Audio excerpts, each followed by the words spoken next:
હમણાં એટીવીટીની યોજનાની મીટિંગ છે એમ કરીને અમને બોલાવ્યા. એટીવીટીની યોજના એટલે તમે જાણો છો, આપણા વિસ્તારના લોકોના પીવાના પાણી, રોડ, રસ્તા, ગટર લાઈન, આવાસ, શિક્ષણ, આરોગ્ય માટે અમારે આયોજન કરવાનું હોય, છતાં આ લોકોએ પ્લાનિંગ બંધ મને બોલાવ્યા અને ત્યાં કોન્ટ્રાક્ટરોને એમાં સભ્ય તરીકે અમને લીધા. ત્યારે મેં એટલી જ રજૂઆત કરી કે અમે ચૂંટાયેલા લોકો અહીંયા સભ્ય તરીકે બરાબર છે.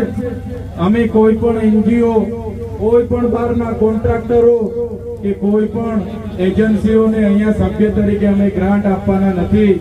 બસ આટલી વાતમાં ત્યાંના ભાજપના લોકોએ મારી સાથે પ્રાંત અધિકારી કચેરીમાં ઝઘડો આખો કર્યો.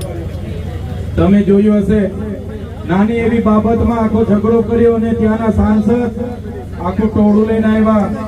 આખા જિલ્લાની પોલીસ એમના ગૃહમંત્રીએ મોકલી આપી અને મને તાત્કાલિક ધોરણે એરેસ્ટ કરી લેવામાં આવ્યો. મારી ધરપકડ કરવામાં આવી. ત્યારે તમે જોયું હશે જે પ્રકારે પોલીસે મારી સાથે વર્તન વ્યવહાર કર્યું. ધક્કો માર્યો, ધક્કા મૂકી કરીને ઘસડીને જીપમાં બેસાડીને લોકો લઈ જવા લાગ્યા. મારા પરિવારના લોકો મને મળવા માટે આવ્યા, મારા સાથી આગેવાનો મળવા માટે આવ્યા, પણ ભાજપના નેતાઓ એમના ગૃહમંત્રીનું પોલીસ પર એટલું બધું દબાણ કે આખી રાત રાજપીપળાની જેલમાં રાખવામાં આવ્યા. પણ ઘરેથી લાવેલા ટિફિન કે કપડા કે કોઈ વસ્તુ મને આપવા નહીં દીધી. સામાન્ય બાબતમાં નર્મદા જિલ્લાનો વતની એટલે મને નર્મદા જિલ્લાની જેલમાં રાખવા પડે, એની જગ્યાએ મને વિતાડવા માટે સેન્ટ્રલ જેલ વડોદરા, જે સયાજીરાવ ગાયકવાડે બનાવેલી જેલ, અંગ્રેજો વખતની જેલમાં મને રાખવામાં આવ્યો. તમે જોયું હશે, જેલમાંથી છૂટ્યા બાદ અને જેલ દરમિયાન પણ મેં જેલ બદલીની માંગ કરી હતી મારા વકીલે કે ચૈતરભાઈ જ્યાં રહી છે ત્યાં ખૂબ સાપ નીકળે છે. મેં જે કોટડીમાં મને રાખવામાં આવ્યો ત્યાં જ્યારે મને દિવસે ખોલવામાં આવે એટલે બ્લેક કોબરા નીકળે, ફેણિયા નાક, જે ફેણથી નાક એ ડંખ મારે એટલે અડધા કલાકમાં માણસ મરી જાય. ત્યારે મેં જેલની બદલી માંગી, ત્યારે કોટડીની બદલી પણ ના થાય, જેલની બદલી પણ ના થાય અને એમ કરતા કરતા તારીખ પર તારીખ, તારીખ પર તારીખ, તારીખ પર તારીખ કરતા એક અઠવાડિયું, એક મહિનો અને 80 દિવસથી વધારે દિવસો મારે જેલમાં કાઢવા પડે. આ વેદના એટલા માટે તમને અમારે કેવી પડે. આ લોકો ગાડીઓ લઈને અમને પણ લેવા આવે છે, અમને પણ કહે છે કે મંત્રી બનાવી દઈએ, મંત્રી બની જઈએ, પૈસા થઈ જાય, બંગલાઓ, પ્રોપર્ટીઓ અમારી થઈ જાય. પણ જે સામાન્ય લોકોએ અમારા પર ભરોસો કર્યો છે, જે સામાન્ય લોકોનો અમે અવાજ બનીએ છીએ, એ અવાજ એમના ત્યાં જવાથી, એમના પિંજરામાં રહેવાથી અમારાથી અવાજ ના નીકળે. એટલા માટે અમે જેલો પણ બેઠી લઈએ છીએ અને તમારા માટે અમે બનીએ છીએ. હવે તમે વિચાર કરો, તમારા જેવા સામાન્ય લોકોએ, ડેડિયાપાડાના લોકોએ 1 લાખથી પણ વધારે મત આપીને મને ધારાસભ્ય બનાવ્યા. 4 પાર્ટીના ઉમેદવારોમાં 43,000થી પણ વધારે મતોની મારી લીડ હતી. અને હવે એ ડેડિયાપાડાના હદમાં મારું ઘર છે, મારો પરિવાર ત્યાં રહે છે, મારી ઓફિસ છે જ્યાં બેસીને લોકોના નાના મોટા કામ કરું.